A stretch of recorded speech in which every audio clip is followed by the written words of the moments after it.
King Center is. Oh, and, thanks. Definitely talk to Eleanor. We'll give you a Florida vacation. How's that? Yeah. And you could stay at my house, too. And help All me right, cook well, soup for the thank you. dog. That sounds like a good weekend. And not burn the house down. I like almost great burnt my fun. house down this morning. Don't ask. I'll tell you later. Uh-oh. All right. Well, Don, thank you so much. I know you're busy, darlings, but thank you so much for calling in, and I'll talk to you later. Nice meeting you, Steve. Nice to meet you, too. Okay, take care. Have a good day, dear. Bye-bye. You too. Bye-bye.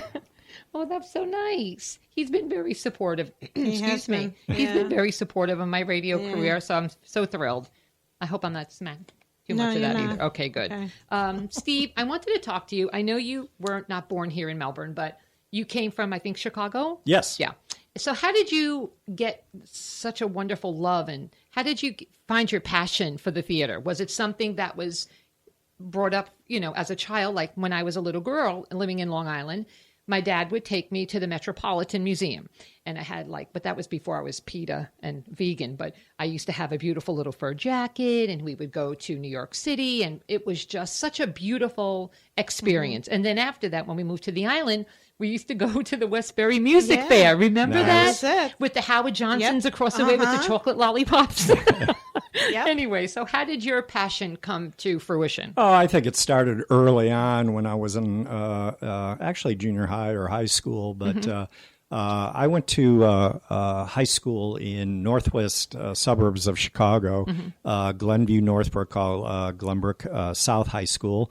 And that's where I really received my background in technical theater at that time. So I wanted to be a techie real bad at that time, but soon realized that it was a lot of work, a lot of work. So, but I still wanted to remain in the business. While I was there, my reputation as a technical director started to spread in Chicago there, and I happened to land a real nice lighting gig with a little rock group that was just very small at that time from Park Ridge, Illinois, called, maybe you've heard of them, Styx? Okay. Maybe. Yeah. Maybe. I think maybe once or twice. Yeah. Absolutely. So, yeah. One of my favorite. Yeah, I worked with them for a while, went out on the road, and really found out it was a lot of work. A lot of work. And hardly any sleep and whatever. So,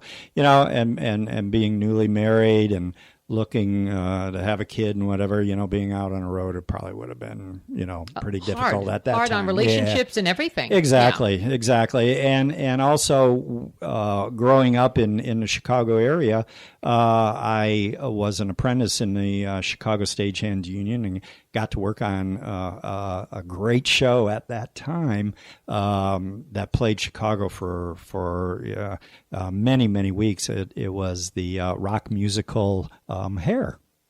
So that was great. That was an eye-opener in many ways, because back then, what they did during the show with the Right. nudity and everything, that was so controversial, but it was so exciting. Yes. It was really, and getting my my background in the industry. So basically, then, were you that of a promoter, or No, I wasn't a promoter yet. then at you that were time. working more like for the technical aspect Yeah. is what you wanted to do, Yes. and then from there Yeah. you graduated. Right. I became discouraged with the hard work, and these people, those guys work really hard, and I see it when they come to the King Center, the technicians and union stagehands and everything. So it's a lot of work when you have to empty out 5 semi-tractor trailers full of equipment, set it up, get it ready, do the show, put it away, drive to the next show. So I mean, that's the way it was. So it was a lot of work, but it was a lot of fun too. Yeah. So and then with that background, I started to go into the administrative and the business end of the entertainment business, which worked out very well. I saw that I liked it, and it wasn't that hard. And you came here specifically for the position at the King Center. Absolutely, yeah.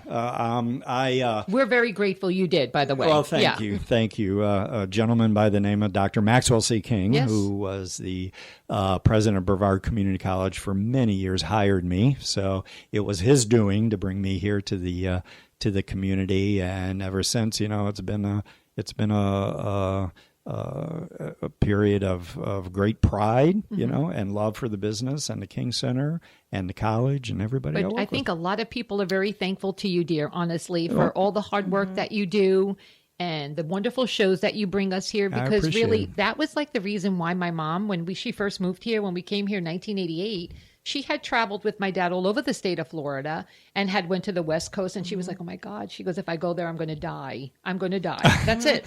You know, she came here and thank goodness we had the King Center. And she says, at least we have, you know, something to hang on to. Yeah. You know, coming from New York and having the cultural is phenomenal in New York. You know, it takes you, 25 minutes to get from Nassau County into the city to see a show. So, you know, and then you're kind of transplanted here. Forget it. Yeah, it's kind of, so we're very grateful that you're here. And we're there in 10, 15 minutes the most. It's a great place. It's a wonderful place. And the people who work there are so nice. They are. They are really sweet people. Everybody's helpful. Everybody's so helpful and kind. A lot of their positions there are volunteer as well. Exactly. Yes. Exactly. Now, I also understand that you like to cook a little in the kitchen. Are you? Who's been talking to you?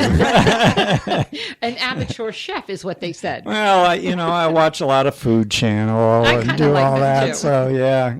I was telling a friend the other day, about a year or two ago when I used to watch the Food Channel ad nauseum, I'd see them do a recipe and I'd go right to my computer and print out that recipe. Well, I have a stack about 2 feet tall of recipes that I printed out and I have no clue what's in there, but at the time it was a good idea. So, but no, I love to cook. It is fun. It can be fun. I attributed all my cooking, of course, from family and coming from a very large Italian family. We always had Sunday dinners and it was just something we enjoyed doing and having wine, everybody yelling, but nobody was really yelling. That's just how we spoke, right? Italians always That's yell. it. It's always just that loud talking. Everybody's drinking and eating.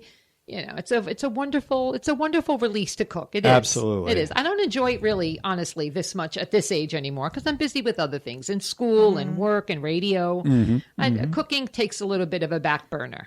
And I do bring those culinary skills with me on occasion to the King Center when we host a picnic on the patio, and I flip burgers out front. So, tell us a little bit about that, picnic on the patio. I want to hear about that. Picnic on the patio is something that we've been doing maybe for 4 years now, 5 years. I can't remember when we first started it, but it's just a light fare. It's hamburgers, it's hot dogs, grilled chicken, reasonably priced. People can show up early, when we do shows, Wednesdays, Thursdays, and Fridays. People get off of work. Show starts at 8. People are rushing home, change clothes. What are we going to eat? I don't know. We'll just eat at the King Center. That's how that all, and it just started to grow and grow and grow. And how often is that?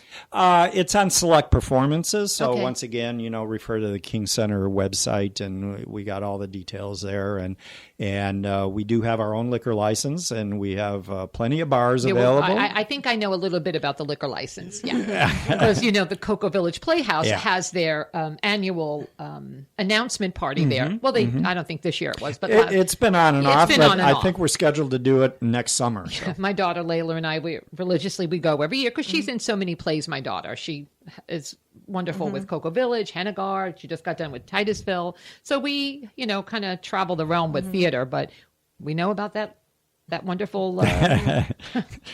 It's a nice little perk we give to our patrons. So can you give information again where people can purchase tickets and get all this information again? Since my information was. That's okay. First of all, you can call the ticket office, 321-242-2219. We're open from noon to 6 on weekdays, and I think noon to 4 on Saturdays. We're closed Sundays. And when we're closed, we have a show that evening. We open 2 hours before the performance. Or go to our website, make sure it's the official King Center website at kingcenter.com, KING. CENTER. The reason why I spell that out, people put an S in there and pronounce it King's Center. So, and they type that in and they get some, I don't know. And you're right. You're absolutely right. And I did. You didn't? Yeah. Did you do it? I did. Oh, my goodness. I'm so sorry. And I'm being truthful. I did. And that's what happened. That's where maybe that incorrect information came I out. see. Well, anyway, I see. look, I'm a that's cool. human. Look, Hey. I almost burned my We all house make down today. Give me Absolutely. Absolutely. Well, it was such a pleasure having you here today, Steve. It was I'm great thanking being you. here. Autumn, it was such Absolutely. a pleasure dealing with you. You're so kind and sweet. Thank you so much. I do. You made this transition happen, and I'm so pleased. I've been wanting to have you on my show for a while now, and I'm so grateful that you were able to do it. Again, everyone, this is Eleanor with Eleanor's Elite Radio. You can hear my show immediately after our show or sometime this evening.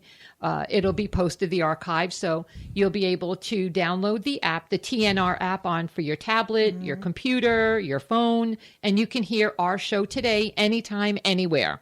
What else? Maria, I want to thank you so much today for being my co-host. I appreciate it. Anytime. Yeah. I loved it. And I just was notified that, again, you can hear the show this evening at 7. And perhaps I think again tomorrow at 2. It depends. But definitely tonight at 7.